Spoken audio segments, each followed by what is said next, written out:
కూటమి ప్రభుత్వం అధికారంలోకి వచ్చిన 2 సంవత్సరాల్లోనే ప్రజలకు ఎంతో మేలు చేసిందని రాష్ట్ర సాంఘిక సంక్షేమ శాఖ మంత్రి డోలాశ్రీ బాలవీరాంజనేయ స్వామి అన్నారు. కూటమి ప్రభుత్వం అమలు చేస్తున్న అభివృద్ధి సంక్షేమ కార్యక్రమాలను ప్రజల్లోకి విస్తృతంగా తీసుకెళ్లాలని పార్టీ నాయకులు కార్యకర్తలకు పిలుపునిచ్చారు. టంగుటూరు మండలం తూర్పునాయుడుపాలెంలోని ఐఓసీ సమీపంలో ఉన్న దామచర్ల సత్య కార్యాలయంలో కొండేపి నియోజకవర్గ టీడీపీ విస్తృత స్థాయి సమావేశం నిర్వహించారు. ఈ కార్యక్రమానికి మంత్రి డోలాశ్రీ బాలవీరాంజనేయ స్వామి, ఒంగోలు పార్లమెంట్ అధ్యక్షులు, కనిగిరి శాసనసభ్యులు డాక్టర్ ముక్కు బొగ్గ Narasimha Reddy, Andhra Pradesh maritime board chairman Damacharla Satya ముఖ్య అతిథులుగా హాజరయ్యారు. ఈ సందర్భంగా మంత్రి స్వామి మాట్లాడుతూ ముఖ్యమంత్రి చంద్రబాబు నాయుడు నాయకత్వంలోని కూటమి ప్రభుత్వం అమలు చేస్తున్న సంక్షేమ పథకాల ప్రయోజనాలు ప్రతి ఇంటికి చేరేలా నాయకులు, కార్యకర్తలు కృషి చేయాలన్నారు. ప్రభుత్వ విజయాలను ప్రజలకు వివరించడంతో పాటు లబ్ధిదారుల అభిప్రాయాలు, కార్యక్రమాల ఫోటోలు, వీడియోలను మై టీడీపీ యాప్లో క్రమబద్ధంగా నమోదు చేయాలి అన్నారు. 2 ఏళ్లలోనే కొండేపి నియోజకవర్గంలో 500 కోట్లకు పైగా అభివృద్ధి పనులు చేపట్టామని మంత్రి స్వామి తెలిపారు. ఇచ్చిన మాట ప్రకారం సూపర్ 6 హామీలను అమలు చేస్తున్నామని, తల్లికి వందనం, అన్నదాత సుఖీభవ, దీపం, శ్రీశక్తి వంటి సంక్షేమ పథకాలను అమలు చేస్తున్నామని తెలిపారు. రాష్ట్రానికి పెట్టుబడులు, పరిశ్రమలను తీసుకురావడంతో పాటు ప్రభుత్వ ఉద్యోగాల భర్తీ ద్వారా యువతకు ఉద్యోగ, ఉపాధి అవకాశాలు కల్పిస్తున్నామని తెలిపారు. పొగాకు కొనుగోళ్ల సమస్య పరిష్కారానికి కేంద్ర రాష్ట్ర ప్రభుత్వాలు కృషి చేస్తున్నాయని, రైతులకు గిట్టుబాటు ధర కల్పించి అన్ని విధాలా అండగా ఉంటామని మంత్రి స్వామి హామీ ఇచ్చారు. త్వరలోనే పింఛన్లు, నూతన గృహాలు మంజూరు చేస్తామని మంత్రి డోలాశ్రీ బాలవీరాంజనేయ స్వామి తెలిపారు. కార్యక్రమంలో కొండేపి నియోజకవర్గానికి చెందిన మండల, గ్రామస్థాయి పార్టీ నాయకులు, క్లస్టర్, యూనిట్, బూత్ ఇన్ఛార్జీలు, పార్టీ కార్యకర్తలు పెద్ద సంఖ్యలో పాల్గొన్నారు.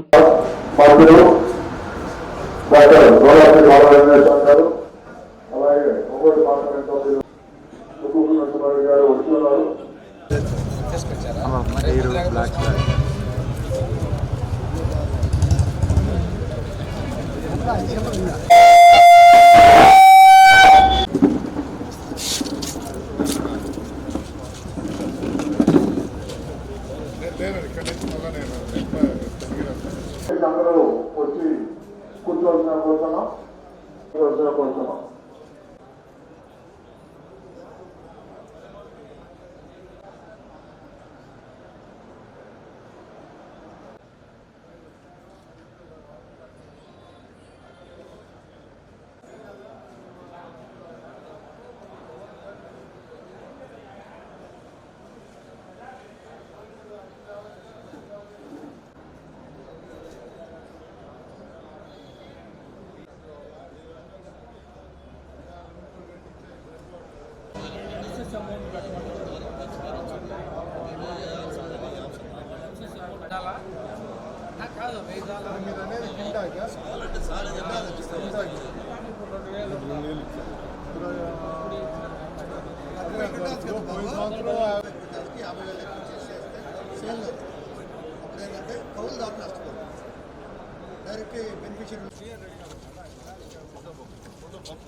సమావేశానికి ముఖ్య అతిథిగా చేసిన మన ఏఎన్సీ చైర్మన్ గారిని చైర్మన్ రావాల్సిన కోరుతున్నాం.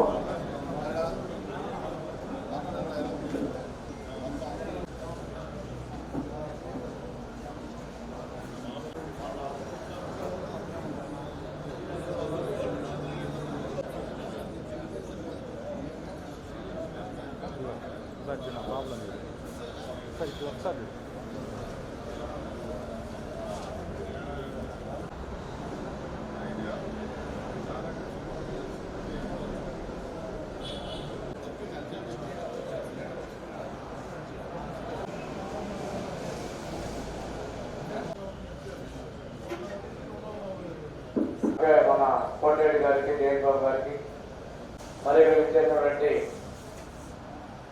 క్లస్టర్ ఇన్ఛార్జ్ ప్రభుత్వం వచ్చిన తర్వాత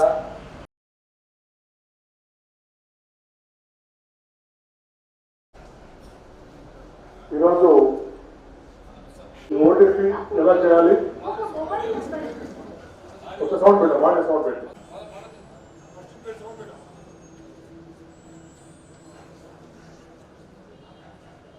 యాప్ లో నమోదు చేసే విధానం. ఇప్పుడు మై టీడీపీ యాప్ ను ఓపెన్ చేసి డోర్ టు డోర్ ఆప్షన్ ను ఎంచుకోండి. బూత్ ను సెలెక్ట్ చేయండి. మీరు సందర్శించాల్సిన ఇంటిని ఎంపిక చేసి సందర్శన పూర్తి చేయండి పై క్లిక్ చేయండి. సందర్శనను ధృవీకరించడానికి 2 పద్ధతులు ఉన్నాయి. మొదటిది ఓటీపీ వెరిఫికేషన్. ఇంటి సభ్యుల మొబైల్ నంబర్ నమోదు చేసి ఓటీపీ పంపించండి. వచ్చిన ఓటీపీ నమోదు చేస్తే సందర్శన విజయవంతంగా పూర్తవుతుంది. ఒక మొబైల్ నంబర్ ను ఒక సందర్శనకు మాత్రమే ఉపయోగించవచ్చు. రెండవది ఫోటో వెరిఫికేషన్. ఫోటో తీసేటప్పుడు ఈ విషయాలు తప్పనిసరిగా గుర్తుంచుకోండి. 1. కరపత్రాన్ని 2 చేతులతో సరిగ్గా పట్టుకోవాలి. 2. మంచి లైటింగ్ ఉన్న చోట మాత్రమే స్పష్టంగా ఫోటో తీయాలి. 3. చాలా దూరం నుంచి కాకుండా 5 అడుగుల దూరం లోపల నుంచే ఫోటో తీయాలి. 4. కరపత్రం మీది అక్షరాలు, లోగోలు చేతులతో మూసివేయకుండా చూసుకోవాలి. 5. ఫోటో తీసేటప్పుడు చేతులు ఊపకుండా ఈరోజు దయచేసి అందరూ కూర్చోవాలి. ఒక 10 నిమిషాలు కంప్లీట్ చేద్దాం. కార్యక్రమాన్ని క్లియర్ చేసుకున్న ఉద్దేశంతో మొదట్లో ప్రతిపాదించడం జరిగింది. తర్వాత మనకి special intensive review, voter list మీద, సర్ మీద ప్రత్యేక కార్యక్రమాలు తీసుకోవడం, దానికి సంబంధించినటువంటి కార్యక్రమం చేపట్టే ఉద్దేశంలో ఆ కార్యక్రమాన్ని ప్రభుత్వం మన పార్టీ వాయిదా వేసుకోవడం జరిగింది. ఈ సర్ని కూడా మన 1వ తారీఖు అయిపోవాల్సిన దాన్ని 14వ తారీఖు అయిపోతుంది. అన్ని పార్టీల కోరేరని మన డోరీ కూడా ఎక్స్టెన్షన్ చేయడం జరిగింది. ఇది ఓటర్ లిస్ట్ కూడా రేపు 25న పబ్లిష్ చేయబోతున్నారు. దయచేసి నేను మీ అందరినీ, ఎందుకంటే చాలా గ్రామాల్లో మనం తిరిగాం, ఓటర్ లిస్ట్ వెరిఫై చేశాం, కానీ మై టీడీపీ యాప్లో 150 బూత్లు అప్లోడ్ చేయాలి. 120 బూత్లు మాత్రమే అప్లోడ్ చేశారు. అంటే వాస్తవంగా మీరు పనిచేస్తున్న విషయం నాకు తెలుస్తుంది. ఇక్కడ ఉన్నటువంటి సత్య, నేను మా వాళ్ళు తిరుగుతున్నాను, మొగ్గ నరసింహారెడ్డి గారు మాత్రం మీ వాళ్ళు తిరగట్లేదు కనిపిస్తుంది, స్టేట్ పార్టీ అభ్యర్థులు అడుగుతున్నాం. అంటే మనం చేసిన పని చెప్పుకోవడం ఒకటే మాట. ఇప్పుడు మై టీడీపీ యాప్లో మనం చేస్తేనే మనం పనిచేస్తున్నట్టుగా భావిస్తున్నాం. కానీ ఓటర్ లిస్టులో ఎక్కువ మంది మీరు వెంటబడ్డారు, ఓటర్ లిస్టు మీరు ఫాలో అయ్యారు. అవన్నీ కూడా సక్రమంగా చేసుకోవడంలో చాలా వరకు మీరు సఫలమయ్యారు. కొంతమంది అయితే కొన్ని ఓట్లు తొలగించట్లేదు అని అన్నారు. ఇప్పుడు మీరు మనడవారికి అయితే రోజుకి 50 అప్లికేషన్ పెట్టడం సంవత్సరంలో. ఇప్పుడు రేపు ఓటర్ లిస్ట్ వచ్చిన తర్వాత పెళ్ళి వెళ్ళిపోయినటువంటి ఎప్పటి నుంచి వెళ్ళిపోయిన వాళ్ళు ఉన్నారు. కొంతమంది మ్యాక్సిమం డెక్కలు తీసేశారు. డెక్కలు పెళ్ళి అనేటువంటి వాళ్ళు మరిన్ని మైగ్రేషన్ కూడా మరొకసారి చూసి మనకి ఎవరైతే బూత్ లెవెల్ ఏజెంట్ ఆథరైజ్ చేసి లిస్ట్ ఎంఆర్ ఆఫీస్ వచ్చిందో, కొన్ని చోట్ల మనకేంటంటే కొంచెం పెద్దవాళ్ళు పెట్టుకున్నారు, మార్చుకోలేదు. అలాంటి చోట్ల కొంచెం మధ్యలో మీరు మార్చుకున్నారు. వాళ్ళకి ఆథరైజేషన్ రాకపోతే మళ్ళీ ఆథరైజేషన్ తీసుకొని వాళ్ళ పేరు మీద రోజుకు 10 ఫామ్స్ మనం పొరుగులో పెట్టుకోవచ్చు. సింగరాయకొండ ప్రాంతంలో, కమ్ముడూరు లాంటి ప్రాంతాల్లో కూడా పెద్ద ఊళ్ళల్లో ఒక చోట ఉన్నటువంటి కుటుంబాల ఓట్లు ఇంకో చోట ఉన్నటువంటి పరిస్థితులు, ఒక వరుసలో ఉన్న ఇంటి ఓట్లు ఇంకో చోట ఎక్కువగా సింగరాయకొండ, మూలకొండ పండ్లు అది ఎక్కువగా ఉంది సోమరాజుపల్లి. అలాంటి చోట్ల ట్రాన్స్ఫర్ పెట్టుకోండి. ఒక ప్రాంతంలో అయితే రేపు మీ పంచాయతీ ఎలక్షన్ కావచ్చు, అదేవిధంగా మన ప్రోగ్రామ్స్కి అందరికీ కూడా ట్రాన్స్ఫర్మేట్ చేసుకోవడానికి కూడా అవకాశాలు బాగుంటాయి. ఇవన్నీ కూడా సక్రమంగా మనం చేసుకోవాల్సిన అవసరం రిమైనింగ్ పనులు ఉంది. దాంతోపాటుగా రేపు 27వ తేదీ ఇంటింటికి కార్యక్రమాన్ని మన పార్టీ తీసుకెళ్దాం. ఇంటింటికి తెలుగుదేశం పార్టీ 2 ఏళ్ల నమ్మకం, 2 ఏళ్లలో అభివృద్ధి, సంక్షేమం అనేటువంటి పేరుతో ఈ 2 సంవత్సరాలు మనం చేసినటువంటి పనులని తీసుకెళ్ళి చెప్పేటువంటి ఆలోచన మనం చేయగలం. కానీ మీ అందరూ రెండు అడుగుతారు గ్యారంటీగా. ఇళ్ళకపోతే పిక్చర్లు అడుగుతున్నారు, ఇళ్ళకపోతే మా ఇల్లు ఏదో అడుగుతున్నారు. అందువల్ల మేము ఏం పర్వాలేదు అందరిలో ఉన్నటువంటి ప్రశ్న, అందరి పాటని ఎమ్మెల్యేలు కూడా చెప్పేటువంటిది. నేను చెప్తున్నాను, కొద్ది నెలల్లో తప్పనిసరిగా పెన్షన్ ఇస్తాం. ఎందుకంటే ఇవి ఇచ్చిన తర్వాతనే మేము అవసరం మీరు తిరగండి, మీరు రాసుకోండి, అర్జీలు తీసుకోండి, డేటా కూడా మనకు అవసరం. కానీ పెన్షన్లు ఇస్తాం. అదేవిధంగా ఇల్లు కూడా ఇచ్చారు. ఇల్లు ఇస్తే కేంద్రం ఏం చేస్తుందంటే డైరెక్ట్గా ఈ ఊర్లో లబ్ధిదారుల పేరు టిక్కు పెట్టిస్తే హౌసింగ్ డిపార్ట్మెంట్ అలా కాకుండా మాకు ఇల్లు అని ఇస్తే ఎవరు కట్టుకుంటారో వాళ్ళకి ఇద్దామనే దాని మీద కొద్దిగా ఆలస్యం జరుగుతుంది.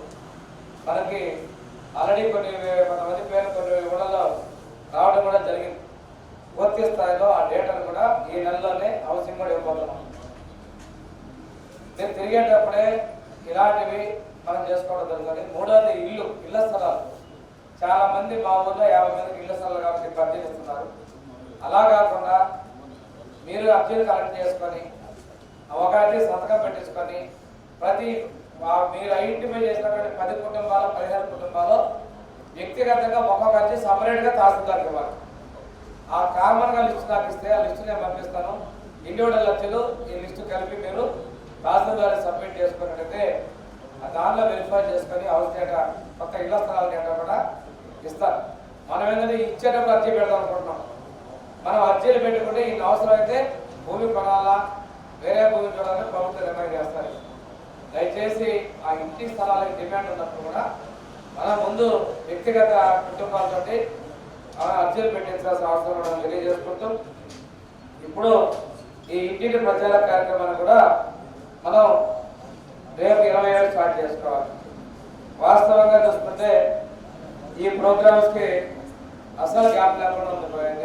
మేము పొగాకు ఢిల్లీకి పోయించాం, క్యాబినెట్ మీటింగ్ అయింది, మళ్ళీ మన విశాఖపట్నం పోవాలి. కానీ అనుకోకుండా రైతుల మీటింగ్ కోసం విజయవాడ పోయాం. ఇది అయిపోయిన తర్వాత మా సత్యాగా ఉదయం వైజాగ్ నుంచి వచ్చారు. రేపు మళ్ళీ విశాఖపట్నం పోవాలి. కాకపోతే ఎమ్మెల్యేలు ఇన్ఛార్జీలు అందరూ కూడా 27వ తారీఖు మీరు గ్రామాల్లో ఈ డోర్ టు డోర్ స్టార్ట్ చేసుకోవాలని ఇక్కడ స్టార్ట్ చేసుకోవడం, మళ్ళీ విశాఖపట్నం పోవాలి. మోడీ గారి పర్యటన 1వ తేదీ ఉంది. పెన్షన్లు కూడా 1వ తారీఖునే మన ప్రాంతంలో డిస్ట్రిబ్యూట్ చేస్తారు. ఒక ఉత్తరాంధ్రలో మాత్రం 30వ తారీఖు పంపడం. ఇవి ఈ కార్యక్రమాలన్నీ కూడా ఎక్కడా కూడా ప్రజల్లో ఉండాలి, ప్రజల్లో తీసుకురావాలనే ఉద్దేశంతో ప్రభుత్వం ముందుకు తీసుకెళ్తా ఉంది. ఇది కూడాను ఒక రోజు గరిష్టంగా 30 ఏళ్ళు మాత్రమే సందర్భాలు ఉంటున్నారు. కానీ ఎక్కువ కూడా మనం చేసుకోవడానికి ఇస్తారు, బెనిఫిట్ ఇస్తారు.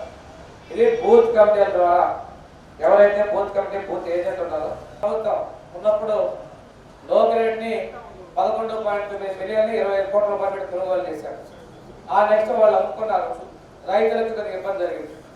మొన్న మళ్ళీ పోయిన సంవత్సరం బర్లీకి మనం 29 మిలియన్లు 300 కోట్ల రూపాయలు 290 కోట్ల రూపాయలతో కొనుగోలు చేయడం జరిగింది. ఈ రోజు కూడా ఇవాళ మొన్న కూడా ముఖ్యమంత్రి గారు కంపెనీ వ్యాపారస్తులతో మన ప్రజాప్రతినిధులు అందరితో రైతులతో కూడా మీటింగ్లు పెట్టడం జరిగింది. గట్టిగా చెప్పిన తర్వాత మార్కెట్లో ఉన్నటువంటి పొగాకు ఎక్కువ కొనుగోలు చేయాలి, రేట్ తగ్గించుకోవాలని చెప్పడం జరిగింది. ఆ తర్వాత కేంద్ర మంత్రులతో కూడా ముఖ్యమంత్రి గారు మాట్లాడారు. ఢిల్లీకి 3 మంత్రులు వ్యవసాయ మంత్రి అచ్చెన్నాయుడు గారిని, మన జిల్లా మంత్రులుగా రవి గారిని నేను కూడా ఢిల్లీకి పోయి మాట్లాడుతున్నాం. చెప్పిన తర్వాత ఈరోజు కేంద్ర వాణిజ్య శాఖ నుంచి అధికారులు రావడం జరిగింది. వాళ్ళు 3 ప్రతిపాదనలు పెట్టారు. 3ట్లో ఒకటి రైతుకి బ్యారెన్కి ఒక 60,000 ఉంటే మన వాళ్ళు చెప్తున్నారు, మాకు ఒక కూలీ డబ్బులు అడుగుతున్నారు, మేము అప్పు తెచ్చాము, కరోనా డబ్బులు అడుగుతున్నారు అంటున్నారు, ఖర్చులు చేతులు ఆడట్లేదు అంటున్నారు. కాబట్టి బ్యారెన్కి ఒక 60,000 వడ్డీ లేని లోన్ ఇస్తే ఒక 2 ఏళ్ళు 3 ఏళ్ళు పెట్టి అదే తిరిగి బోర్డు చెల్లించుకునేటువంటి లోన్ ఏమైనా ఇస్తామని ఒక ప్రతిపాదన పెట్టారు. ఇంకో ప్రతిపాదన బ్యారెన్ మొత్తానికి ఒక 50,000 రూపాయలు ఇచ్చారు చివరిలో నష్టం కింద నష్టపడ్డారనేది. 3వ ప్రతిపాదన పోయినసారి మనం ఇచ్చినట్టుగా 2,000 రూపాయలు ఇచ్చినట్టుగా ఈసారి కూడా బిడ్డకి ఒక 1,500 2,000 ఏదో ఒకటి ప్రతిపాదన చేద్దామన్నారు. ఇవాళ ఈ ప్రతిపాదనతో వచ్చారు. అదేవిధంగా పొగాకు కంపెనీ వాళ్ళతో కూడా మాట్లాడడం జరిగింది. వాళ్ళు కూడా మొత్తం కొనుగోలు చేసి మీరు రైతుల లాభాల్లో ఉన్నప్పుడు మీరు ముందుకు వెళ్ళారు. ఈరోజు కూడా మీరు కూడా కొద్దిగా ముందుకు రావాలని చెప్పడంతో మా కంపెనీ చైర్మన్తో మాట్లాడుకొని సోమవారం వస్తామని చెప్పేసి టొబాకో బోర్డు అంటే వాణిజ్య శాఖ అధికారులు కూడా తెలియజేశారు. ఇది ఈరోజు జరిగినటువంటిది. ముఖ్యమంత్రి గారు చెప్తా ఉన్నారు, ఏది ఏమైనా పొగాకు బోర్డు చెప్పేది ఈ పంట మేము ఆరోగ్య కారణం మీద నేను ట్యాక్స్ వేసేది, ఈ పంట పండించడానికి లేదు, ఈ పంట నిషేధించే పంట కాబట్టి రాష్ట్ర ప్రభుత్వం మీరు అడుగుతున్నారు కాబట్టి మేము ఇస్తాము. ఈ 3 కారణాలతో ముందుకు వస్తామని చెప్పడం జరిగింది. ఇవన్నీ కూడా విస్తృతమైన చర్చ జరిగే విధంగా ఒక మంచి పద్ధతిలో ప్రభుత్వం అండగా ఉంటుంది. వాళ్ళు కర్ణాటకలో రాష్ట్ర ప్రభుత్వం ఎప్పుడూ జోక్యం చేసుకోలేదు, ఆంధ్రప్రదేశ్ మాత్రమే జోక్యం చేసుకుంటుంది. మీకు ఇస్తే రేపు వాళ్ళు మా మీద ఒత్తిడి చేస్తారని పొగాకు బోర్డు ఇంకో భయం కూడా చెప్తా ఉన్నారు. అంటే వాళ్ళు చెప్పిన మాటల్లో ఏనాడైనా కానీ ఇక్కడ ఉన్నటువంటి ప్రభుత్వం అన్ని కూడా ప్రతి సందర్భంలో కూడా తెలుగుదేశం ప్రభుత్వం సారథ్యంలో ప్రభుత్వాలే ఇక్కడ రైతుల పక్షాల విషయం కూడా మనం మాట్లాడాలి. ఈరోజు కష్టాల్లో ఉన్నాం. కొంతమంది ప్రభుత్వాన్ని మాట్లాడుతున్నప్పుడు కాబట్టి రైతులుగా మీ నుండి కూడా కొంత సందర్భంలో మాట్లాడలేకపోయింది. వాస్తవంగా ఎప్పుడు సందర్భం వచ్చినా పొగాకు రైతులు ఆడుతుంది చంద్రబాబు నాయుడు గారి సారథ్యంలో మన ప్రభుత్వాలు ఆడుతున్న విషయం మనం తీసుకోవాలి. మళ్ళీ మనకు నష్టం అని చెప్పి మనలో కొంతమంది రైతులు చెప్తా ఉన్నారు. దాంతోపాటు పోయినసారి 140 మిలియన్లే పొగాకు పంట పండించమని మేము చెప్తే 240 మిలియన్లు పండించారు కాబట్టి మేము కొనలేమని పొగాకు కంపెనీలు చెప్తా ఉన్నాయి. ఈ రోజు మనం వచ్చే సంవత్సరం కూడా 80 మిలియన్లే ఇవ్వండి అంటే 60 బ్యారీకే సగం బ్యారీకే చేసుకోమని ప్రతిపాదన చేస్తున్నారు. కానీ రైతులు మాత్రం మేము అలా చేసే పద్ధతులు లేవంటారు. ఇలాంటి పరిస్థితుల్లో ప్రభుత్వాల మీద ఒత్తిడి చేస్తే కుదరదు. కాబట్టి మీరు కంట్రోల్ చేయమని చెప్పేసి పంట నియంత్రణకు వచ్చే సందర్భంగా హామీ ఇవ్వమని చెప్పేసి మన వెళ్ళిన 3 మంత్రులు కూడా అక్కడ వాళ్ళు అడిగారు. మా రైతుల తరఫున 80 మిలియన్లు మీరు ఇస్తామని మేము కట్టుబడి ఉంటామంటే మా వాళ్ళకి పంట తగ్గించుకోవాలని చెప్పడం జరిగింది. ఇంకో విషయం ఏంటంటే మన నియోజకవర్గంలోకి వచ్చిన వేరే పంటలకి ఆస్కారం లేవు, నీళ్లు లేవు. ఈ సంవత్సరం ఎల్నినో ఎఫెక్ట్. ఎల్నినో అంటే కరువే. ఈ ఎల్నినో వల్ల వర్షాలు పడే పరిస్థితులు లేవు. దీనికోసం కూడా మన ముఖ్యమంత్రి గారు కూడా విత్తనపు గింజలు అంటే ఆయిల్ విత్తనాలు బాల్స్ మనం చేసిన మన జడ్పీఆర్ చూపించారు. కోటింగ్ అవి ఎలాంటి ఎప్పుడు వర్షం వస్తే అప్పుడు మనకి పంట పండే విధంగా మోసే విధంగా చర్యలు తీసుకోవడం కూడా మొన్న వ్యవసాయ శాఖ సమీక్షలో అధికారులు ముఖ్యమంత్రి గారి దృష్టికి తీసుకొని రావడం జరిగింది. ఈ ఎల్నినో మీద కూడా కేబినెట్ లో మన 2 గంటలు కేబినెట్ అంటే 1 గంట పైగా ఈ కరువు ఎల్నినో మీదనే ముఖ్యమంత్రి గారు దృష్టి పెట్టి చర్చించడం జరిగింది. రైతులకి రేపు రోజుల్లో అంటే మనకు వరి ఉన్నటువంటి ప్రాంతాల్లో వరి కూడా నాటద్దు, మిగిలిన ప్రాంతాల్లో నీళ్లు లేకుండా ఆరుగడి పంటలు కూడా మీరు పోవద్దు. అదేవిధంగా ఇలాంటి మనము కోటెడ్స్ అంటే మనం బాల్స్ లాగా విత్తనాలు చల్లి పెడితే వర్షం రాగానే ఒక తడి పడినా అవి కరిగి మొలకెత్తుతాయి. ఆ ఉన్నటువంటి పదులతోటి పంట వస్తుంది. ఆ విధంగా వెళ్ళమని కూడా అధికారులు సూచించారు. ఆరోగ్యమే మహాభాగ్యం అంటారు, కానీ ఆరోగ్యాన్ని నమ్మకంగా కాపాడే స్థానం ఎక్కడ? ఇది ఒంగోలులో మీకు దగ్గరగా మన Venkataramana nursing home private limited. Caring your life 54 ఏళ్ల విశ్వాసంతో ఇది ఒక హాస్పిటల్ కాదు, ఇది ఒక విశ్వాసం. 3 తరాలుగా వేలాది కుటుంబాలను ఆరోగ్యంగా నిలిపిన ఆదరణ. మా నిపుణుల వైద్య బృందం మా దగ్గర అనుభవం కలిగిన బృందంలో అందించే సేవలు neuro surgery, general medicine, diabetes, pulmonologist, general surgery, ophthalmology, urology, orthopaedic, ENT, paediatrics, dental surgery, anaesthesiology, gynaecology, cardiology, emergency మరియు క్రిటికల్ కేర్. ఒంగోలులో ఆరోగ్యానికి ఒక కొత్త శకం ప్రారంభమవుతుంది. వెంకటరమణ ఐ హాస్పిటల్ ప్రారంభించబడింది. కంటి ఆరోగ్యానికి ప్రత్యేక పరిష్కారంగా ప్రభుత్వ ఉద్యోగులు, రిటైర్డ్ ఉద్యోగులు మరియు వారి కుటుంబ సభ్యుల కోసం EHS ద్వారా వైద్యం, క్యాష్లెస్ సేవలు, మెడియాసిస్, Star, GHPL, Aditya Birla, Bajaj Allianz మరియు ఇతర ప్రముఖ హెల్త్ స్కీమ్లు అందుబాటులో ఉన్నాయి. ఆరోగ్యశ్రీ, డాక్టర్ NTR వైద్య సేవా నిధి అందుబాటులో ఉన్నాయి. చిరునామా RTC బస్ స్టాండ్ ఎదురుగా, Kurnool road, Ongole. Phone number 08592282623, cell number 9100679099. Eye hospital number 9866484770. Website www.venkatramnanursing.com. Facebook www.facebook.com/vkrnh. Venkataramana nursing home, 3 తరాల విశ్వాసం, నూతనతతో కూడిన సేవ. మేము కేవలం చికిత్స చేయము, మేము శ్రద్ధ వహిస్తాం, పరిరక్షిస్తాం. సేవ చేయడం మాకు ధ్యేయం.